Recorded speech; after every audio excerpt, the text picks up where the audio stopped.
మంగళగిరిలోని వార్డు సచివాలయాల్లో ఉద్యోగులు అవినీతి అక్రమాలకు పాల్పడుతున్నట్లు వస్తున్న ఆరోపణల నేపథ్యంలో విచారణ అధికారి పద్మావతి మంగళగిరిలోని వార్డు సచివాలయాలను పరిశీలించారు. ఈ నేపథ్యంలో మంగళగిరి లక్ష్మీ నరసింహస్వామి కాలనీలోని 13వ సచివాలయంలో సచివాలయ ఉద్యోగులతో పాటు వివిధ పార్టీలకు చెందిన స్థానిక ప్రముఖుల నుండి అంతర్గతంగా సాక్ష్యాలను సేకరించారు. సేకరించిన నివేదికను గుంటూరు జిల్లా కలెక్టర్ వేణుగోపాల్ రెడ్డికి తెలియపరచనున్నట్లు పద్మావతి తెలిపారు. ప్లానింగ్ సెక్రటరీస్ మీద కంప్లైంట్స్ వచ్చింది. అయితే మీరు అనుకున్నట్లు అది భారీ స్కామ్స్ ఏం కాదమ్మా. Inconvenient created to the public అని చిన్న కంప్లైంట్ వచ్చింది. దాని మీద ఎంక్వైరీకి వచ్చాము. ఎంక్వైరీ చేసిన తర్వాత డీటెయిల్స్ రిపోర్టు మేము కలెక్టర్ గారికి సబ్మిట్ చేయాలి.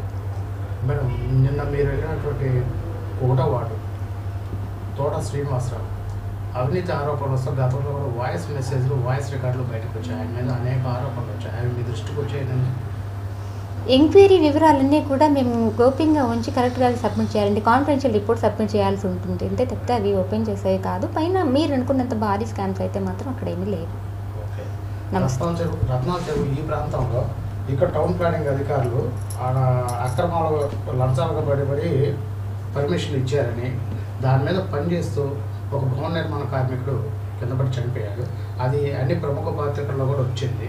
దాంట్లో టౌన్ ప్లానింగ్ అధికారులు అక్రమాలతోనే అనుమతులు ఇచ్చారు. ఇక్కడ యాక్చువల్గా కట్టాల్సింది ఒక ఫ్లోర్, దానికి మించి కడుతున్నారనే ఆరోపణలు వచ్చాయి. మరి ఇక్కడ టౌన్ ప్లానింగ్ అధికారి ఏం చేస్తున్నారు? అతనిపై ఏం చర్యలు తీసుకుంటారు? విచారణ జరుగుతున్నదండి.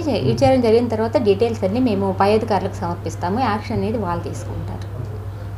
నెక్స్ట్ వచ్చేసి మీరు ఇప్పుడు టౌన్ ప్లానింగ్ అధికారుల మీద నివేదిక సిద్ధం చేయడానికి వచ్చారు. సాక్షులుగా కొంతమంది ప్రముఖుల్ని పార్టీకి అనుగుణం వల్లనే పిలుస్తున్నారు, వార్డులో ఉన్నటువంటి ప్రజలు పిలవట్లేదని ఆరోపణలు వస్తుంది. ఎంక్వైరీ అనేది వన్ సైడెడ్గా ఉండకుండా ఉండాలి అనే ఉద్దేశంతో నలుగురిని పిలవడం జరుగుతుంది. నలుగురు అన్నారు కూడా వాళ్ళకి అనుకూలమైన పిలుస్తారు. మీరు వార్డులోకి వచ్చి అడిగితే బాగుంటుంది, వాళ్ళని ఆఫీసులోకి పిలిచి గోప్యంగా అడుగుతున్నారు అని బయట అనుకుంటున్నారు.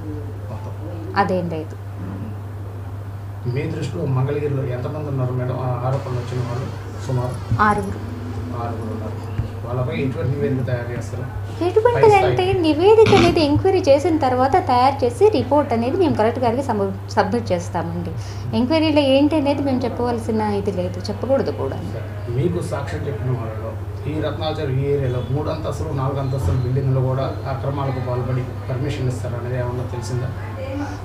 మేము ఎంక్వైరీ చేస్తున్నామండి. ఏం చేస్తున్నాం అవన్నీ మేము చెప్పకూడదండి. ఎంక్వైరీ అనేది జరుగుతున్నది కదా, జరిగిన తర్వాత మేము ఎంక్వైరీ రిపోర్ట్ అనేది కలెక్టర్ గారికి సబ్మిట్ చేస్తాం. Thank you.